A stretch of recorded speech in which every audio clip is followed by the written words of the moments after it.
So we are going for the next heading called as phases of life cycle or called as stages of life cycle.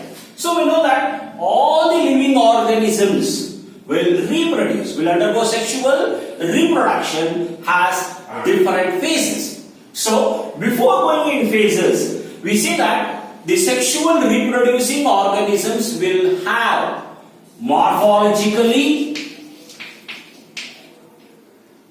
morphologically, anatomically, physiologically,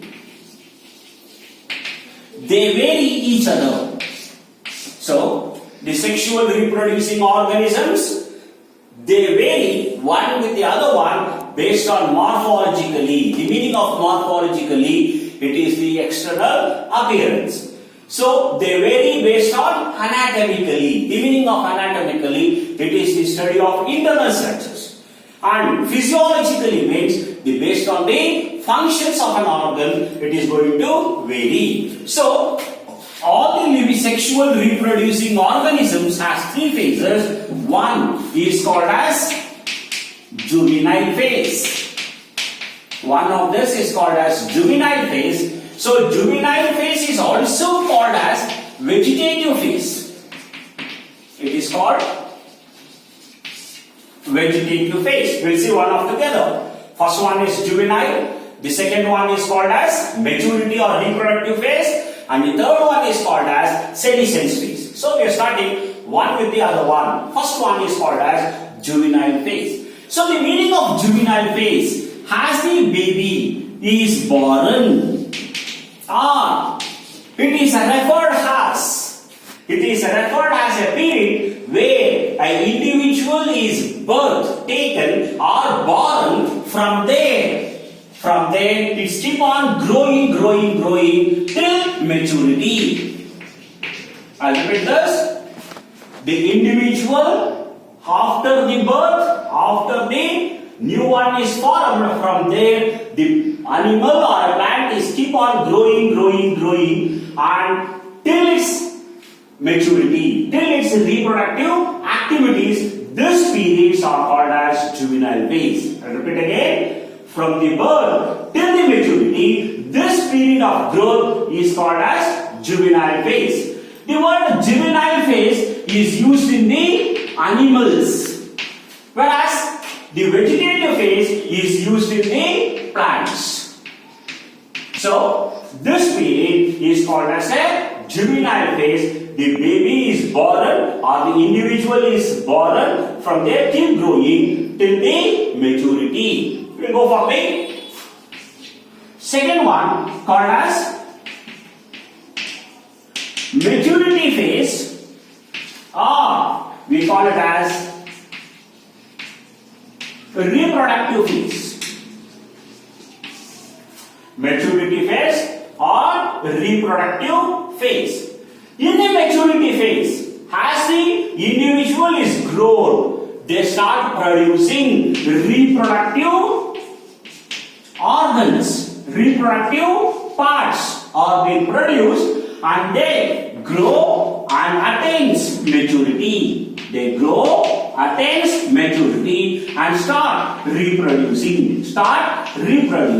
So this reproductive phase is nothing but organism is well developed, matured and starts reproducing either in the animals or in the plants. They start flowering, and this flowering helps in further reproduction. So this is usually called as maturity phase.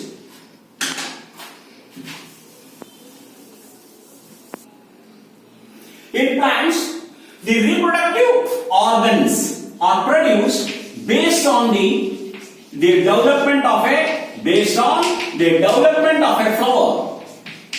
So, based on the development of flower pattern,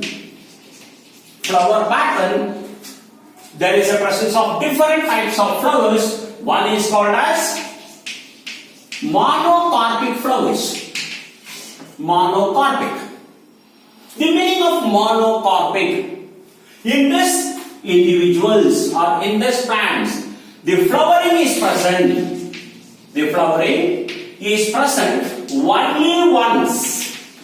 Only once in the lifetime. Only once in the lifetime the flowering is produced. Hence it is called as monocarpic. So here I will repeat this. The plant grows, starts flowering. In its lifetime of that plant, there is only once the flower is produced. Example for this is bamboo. So the bamboo starts producing flowers only once in 50 years or 100 years. Only once it starts flowering, either in the year or either in after 50 years or within 100 years, they flower only once. Friend, we give one more example called as agave. In agave, the plant starts flowering only in 100 years. Only once in 100 years in agave, they start producing the flowers. Hence, it is called as monocarpic flowers. We'll go for the next one. We'll go for the second one called as polycarpic flowers. The meaning of polycarpic, the plant starts producing many number of times flowers have been produced. So here many number of times the flowerings have been produced in its lifetime. So it is called as polycarpic. Many times flowers have been keep on producing, hence it is called as polycarpic. Now, once the flowers are produced, it develops into fruit and ends. Again, once more, the flowers have been produced.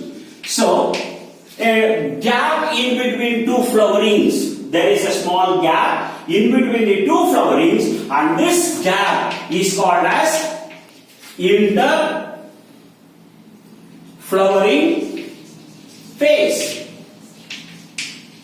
Interflowering phase, or it is also called as recovery phase. So I repeat this. In between the two flowerings, there is a gap or there is a time, and that gap or that time is called as interflowering phase, or it is called as recovery phase. In this, the plant start undergoing metabolic activities and accumulate the resources for the next flowering. That is called as, in a recovery phase, they get accumulated to get the resources for the flowering.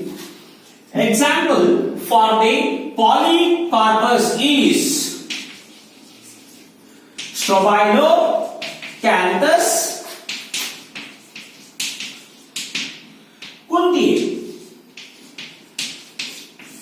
So, Strobilocanthus kuntiae.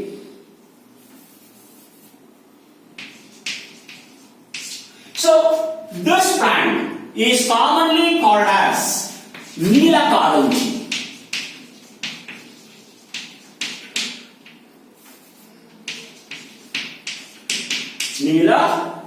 Neelakaranji.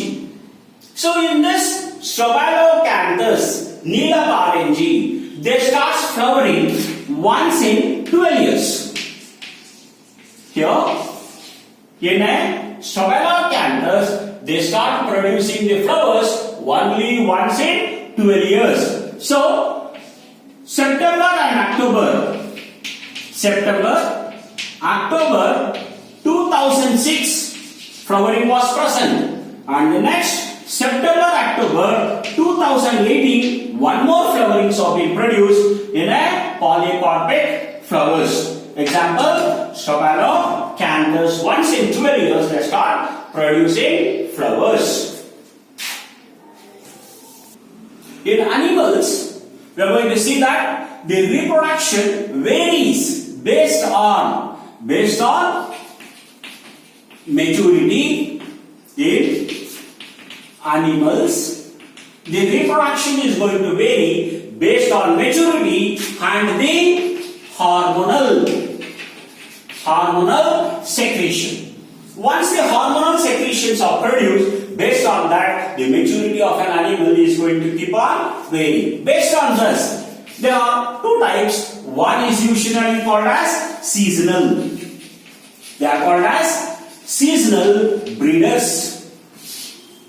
The meaning of seasonal breeders: only in a particular season, these animals start reproducing, start producing the young ones. For example, when we go for a frog, the frog always starts reproducing in the rainy season. Like this, some of the birds, frogs, will undergo seasonal reproductions. Whereas the other one is called as continuous breeders.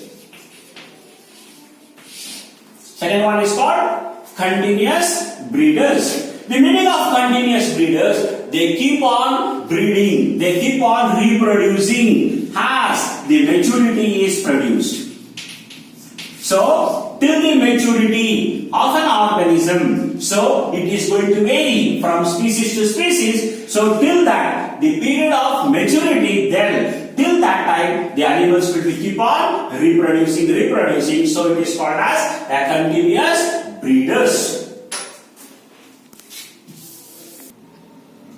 In a continuous breeders, we can see examples like dogs, sheep, cow, and humans also includes under continuous breeders. Now, we'll go for one more example. In a placental mammals, especially in a female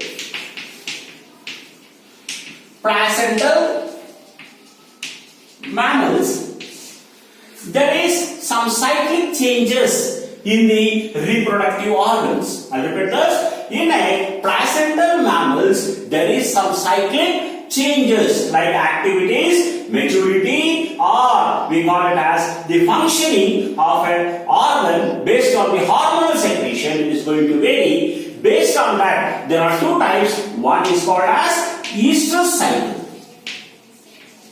Based on the cyclic activities of a ovary, it has two types. One is called as estrous cycle, and the second one is usually called as menstrual cycle. Estrous cycle, and the second one is called menstrual cycle. Now, estrous cycle is always taking place in a lower organisms, like we use the word non-primates like cow, sheep. In all this, we see estrous cycle is going to take place, whereas in a menstruation cycle, it always takes place in the primates, well-developed animals like apes, monkeys, humans. In humans, apes, monkeys, in all this, it undergoes menstruation cycle.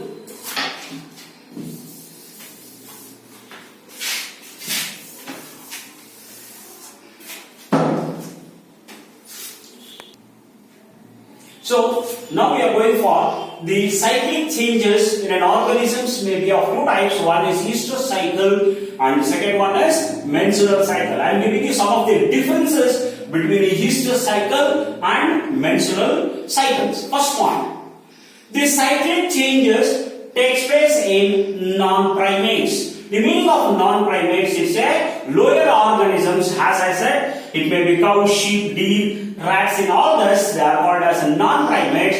It undergoes sexual reproduction. Whereas in a menstruation cycle, it takes place in the primates. The meaning of primates, it is well-developed animals like monkeys, apes, and mammals. It undergoes menstruation cycle. When we go for the next point, intervals between two successive cycles varies between few months to over a year.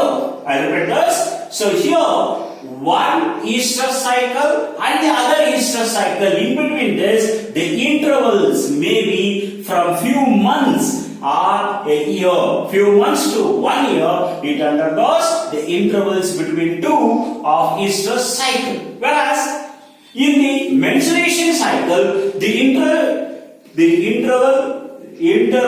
between the two successive cycles varies between 4 weeks. As we know that the menstruation cycle takes place once in 4 weeks. So like that, the gap between one menstruation cycle and the other menstruation cycle, it takes place between 4 weeks. Now, we go for the next point called as in a hyster cycle, there is a presence of strong, irreversible urge during the cycle. In this cyclic process, the animals will have a long or strong, irreversible urge is present. This is also, we use the word heat period. Only in this heat period, they undergo more crossings. Whereas, in the menstruation cycle, there is no such type of irreversible sex urge is not there.